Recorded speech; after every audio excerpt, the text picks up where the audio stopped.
Anastasia Palaszczuk returns to work tomorrow after her holiday, but the accusations that she is a part-time Premier, I think, will hang around her for quite some time. And it seems her Labor colleagues are cottoning on to this. Joining me in studio now is Queensland's Shadow Education Minister, Dr. Christian Rowan. Christian, welcome to the program. Thanks very much, Amanda. How long do you give Ms Palaszczuk as Premier of Queensland? And what's with all the jostling? Are her colleagues going to succeed in giving her the nudge? Well, Amanda, they're matters for the Labor Party, but what Queenslanders are talking to me about is the chaos and crisis that is engulfing this government, and whether it's on youth crime, whether it's what's happening in our hospital and health system, whether it's housing affordability, cost of living pressures, or what's happening in education as well. So Queenslanders are saying that they want action on these issues. They're struggling to pay their bills. Electricity bills are going up. Their cost of living pressures that they're all under, whether they're families or older people, they're all experiencing those issues. And the chaos and crisis, which is engulfing the government, means that their issues aren't being addressed. So it really doesn't matter whether it's Cameron Dick, whether it's Stephen Miles or Shannon Fentiman, or Anastasia Palaszczuk, who's in the top job. These people have been sitting around the cabinet table. They haven't had their eye on the ball. They've stopped listening to Queenslanders. And there are a myriad of crises that are engulfing this government.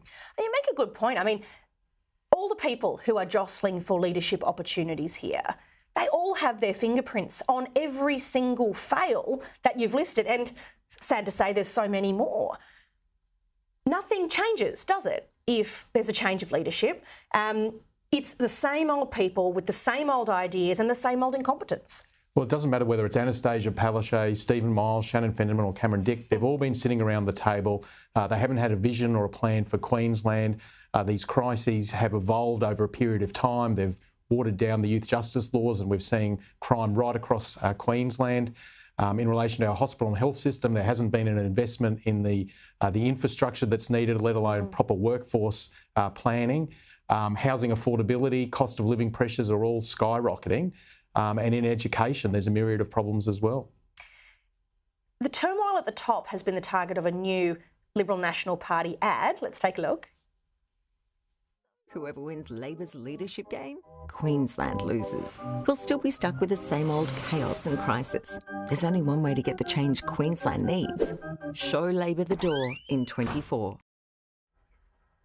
Obviously, the message of that is that chaos and dysfunction. Is that feedback you're getting from the community as you go about your electorate?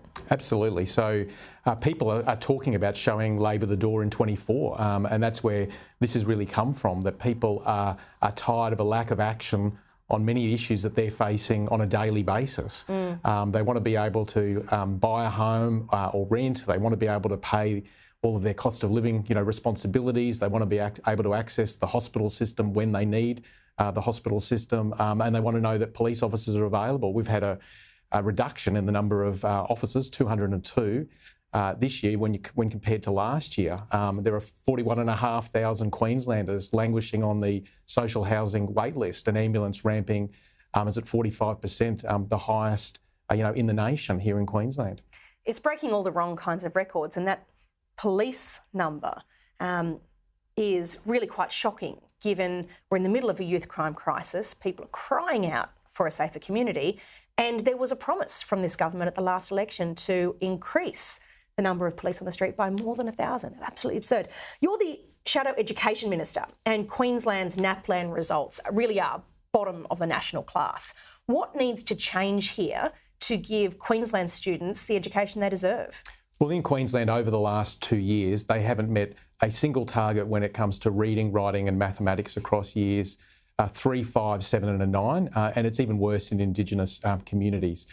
There's a teacher workforce crisis, and if you don't have teachers, then you can't be teaching children, and then you can't be getting good outcomes. And we need good outcomes so that our students of the future go into tertiary education, into higher education, into trades and vocational training, and then become productive members, of our society. So the first thing you need to do is honour your commitments. And at the 2020 election, Anastasia Palaszczuk, her government gave a commitment to recruit 6,190 new teachers and over 1,100 new teacher aides.